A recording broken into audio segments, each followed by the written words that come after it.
isaaq waxaysan filaynin baa maanta gaadhay waxaysan filaynin noloshooda inta ka dhiman ayaa maanta lagu dhigay fiiri sida loo ceyrsanaya shacabkii iyo wixii oo dhan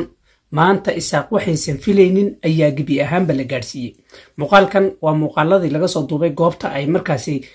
uu maanta dagaalku ka dhacay jab xoogan ayaa la gaadhsiiyey iyagii weliba kooxdii argagixisadayd sida aad ka artaan muuqaalka hordhaca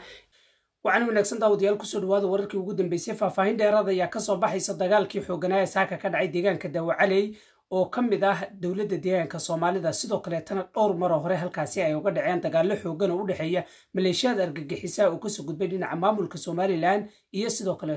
ciidanka dowladda deegaanka Soomaalida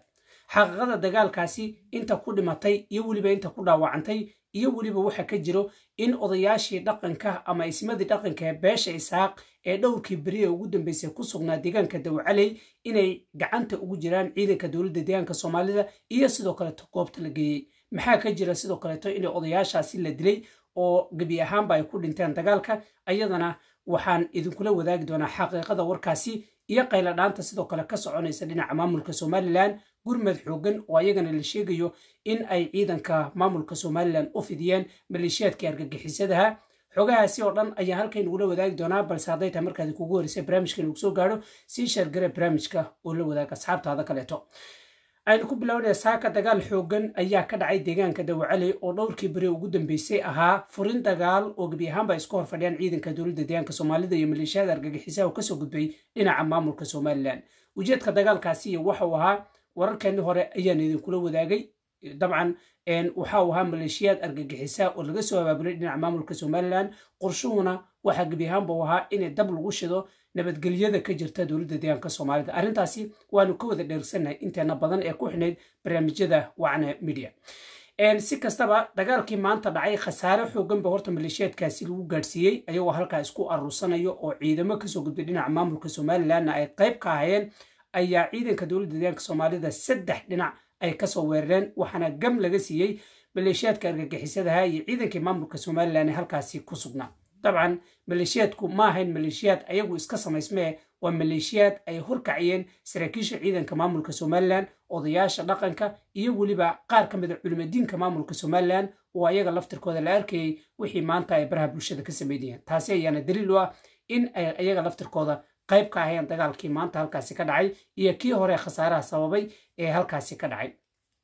waxaa halkaasi ku sugnaa sidaan hore idinku sheegayba odayaal dhaqan oo iskugu jiro isimo iyo waliba waxgaradka maamulka Somaliland oo ka kala yimid dhammaanba deegaanada maamulka Somaliland ee beelaha isaaqay deegaan kuwaasi oo howlo nabadayna sida iyagu ay sheegeen u joogay magaalada Daawacaley ama deegaanka Daawacaley laakiin arintu ay noqotay mid gabi ahaanba nabadayna ee ahayd mid lagu dhisayo hogaanka argagixisada ee maamulka Somaliland uga dagaalami doono gudaha dowladda deegaanka Soomaalida iyo maleeshiyadkaasi in qabiil walba oo isaaq ka tirsan ay halkaasi ciidamo keenaan طبعا ciidan ayaa lagu dhisay xogaasina markii ay fashilmeen ciidanka dowladda deegaanka Soomaalida ayaa maanta weerar ku qaaday waxaana la soo qabtay maleeshiyadkii iyo horjoogayaashoodii iyo waliba sidoo kale odayaashii waxba nabadeynayna meesha u joogay ee iyagu dhisayay hogaanka argagixisada u qaabilsan dowladda deegaanka Soomaalida